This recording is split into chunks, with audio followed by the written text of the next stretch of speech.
The year is 2149. 9 years have passed since the chemical war that choked the Earth, leaving it a skeletal ruin. The once vibrant tapestry of life has been reduced to scattered threads clinging precariously to existence. Lakes and rivers, the lifeblood of the planet, are now cracked, dry scars on the landscape. Governments, the fragile frameworks of society, have crumbled into dust, leaving behind a power vacuum filled only by the whispering winds of desolation. Billions perished, their stories silenced, their legacies erased by the toxic storm. Amidst this desolation, we find Darwin. He is a survivor, a solitary figure in a world stripped bare. His home is a century pod, a hermetically sealed habitat designed to protect its inhabitants from the poisoned air. His existence is a carefully curated routine, a sterile dance with technology. He wakes in a chair, facing a massive computer screen, his only companion the disembodied voice of a sophisticated AI. Good morning, it intones, a hollow greeting in a world devoid of genuine connection. Darwin's days are a monotonous cycle. He scans his retina, a ritualistic entry into the pod system, a world within a world. He types messages, desperate pleas sent into the digital void, hoping to reach his mother, who resides in another pod, KR 2001. These messages are his lifeline, a fragile thread connecting him to a past that feels increasingly like a dream. A flashback flickers across the screen of his mind. A road trip with his mother, a journey filled with laughter and the open road, a stark contrast to the claustrophobic reality of his present. It's a memory of a world before the war, a world that seems impossibly distant now. Back in the sterile confines of his pod, Darwin performs his duties for the world authority. He operates a mining vehicle, a hulking machine that tears into the earth, extracting rare minerals essential for maintaining the pods. It's a thankless task, but provides him with the necessities: a cramped shelter, bland entertainment, and processed food, all dispensed with cold efficiency by the AI. The news feeds displayed on his screen paint a grim picture of the outside world, a toxic, lethal atmosphere, a constant reminder of the danger that lurks beyond the pod's protective walls. Life within the pod is safe, predictable, and utterly devoid of joy. Darwin plays games to fill the empty hours, conquering digital worlds with ease, but the victories feel hollow, offering no solace to his aching soul. He remembers his father, who abandoned them long before the bombs fell, another absence that haunts his present. Then, one day, a sound pierces the silence, a sound that resonates deep within Darwin's soul, the bark of a dog. He swivels his camera, catching a fleeting glimpse of the animal on a distant hill. It's a sign of life, a defiant spark in a world of decay. The AI's voice snaps him back to reality, a stern reprimand for his distraction. Fearful of losing his connection to the outside world, however tenuous, Darwin apologizes profusely, promising to refocus on his work. But the image of the dog, the symbol of untamed life, has ignited a flicker of hope within him. A fierce storm descends upon the pod, unleashing its fury in a torrent of lightning and thunder. A direct hit overloads Darwin's pod, frying the computer system and disabling the emergency lock. The backup battery kicks in, providing minimal power for air purification and dim lighting, but the pod is now a prison, its doors sealed shut. Days turn into weeks.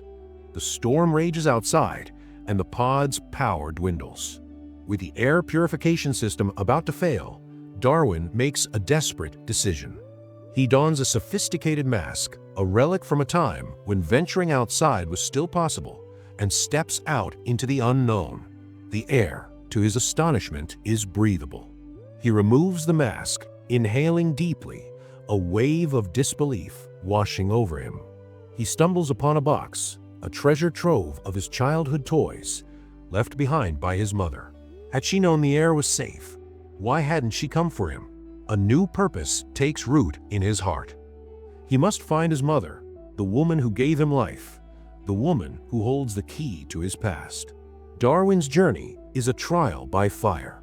His body, weakened by years of inactivity within the pod, rebels with every step. He is a stranger in his own world, a man out of time. He carries a device, a futuristic USB drive, a symbol of his reliance on technology. At a dilapidated payphone, he uses the device to send a message to his mother, a digital echo in the vast emptiness. A drone, a silent sentinel of the old order, observes his movements, its unblinking eye tracking his every step. Days blur into nights.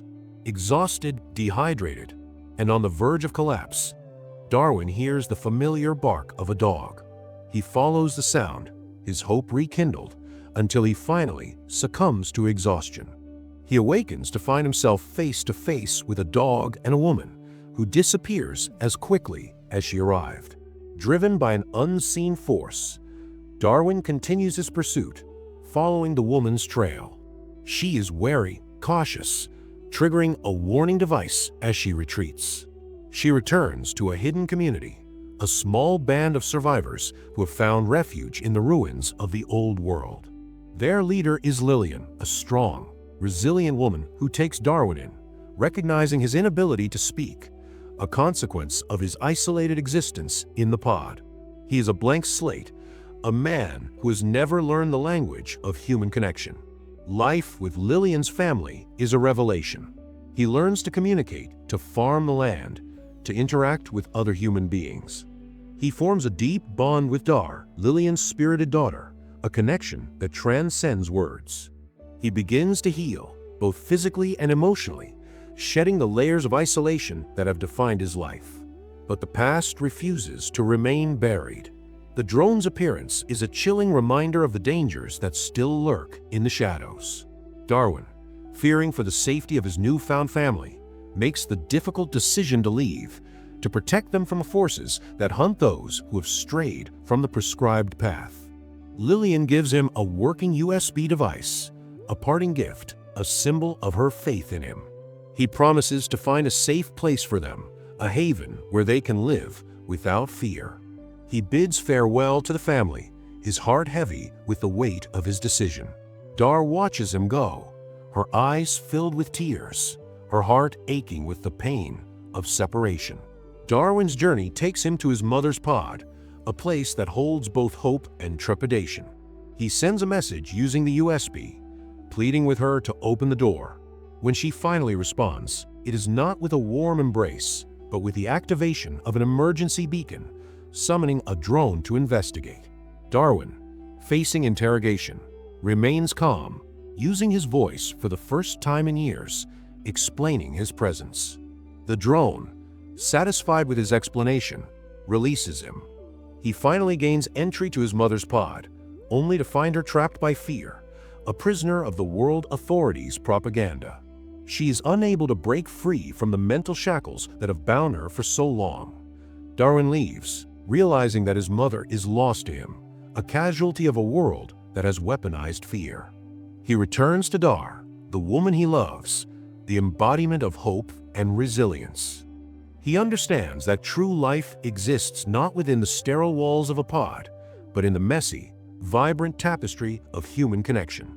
He embraces his new reality, a world of challenges and uncertainties, but also a world of love, community, and the possibility of a future free from the tyranny of fear.